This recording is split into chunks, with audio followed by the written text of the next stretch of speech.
riak ni mudah nak faham. Buat apa semua nak tunjuk ke orang. Pi masjid tunjuk ke orang, pi mengaji tunjuk ke orang, tawaf di Baitillahil Haram tunjuk ke orang, ziarah makam Nabi tunjuk ke orang. Tuan-tuan buat apa ni? Tunjuk ke orang kita boleh apa? Pi masjid tunjuk ke orang kita dapat apa? Pi mengaji tunjuk ke orang kita dapat apa?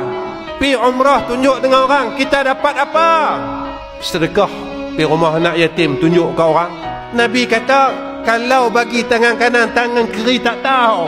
Tapi kita kena tipu tuan-tuan dengan telefon ni. Sepatutnya telefon yang ada kepada kita boleh menjadi asbab kita masuk syurga.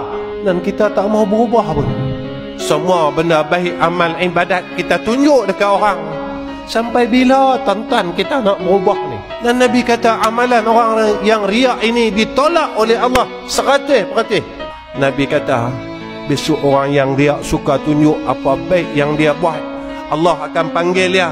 Engkau mintalah kepada orang yang engkau tayangkan amalan kau di dalam dunia, mintalah balasan daripada dia. Sebab masa kau buat kebaikan itu bukan kerana aku. Kau nak tunjuk ke orang, kau nak tayang ke orang, kau nak bagi tahu kat semua orang. Yang tu yang kita buat dari dulu sampailah.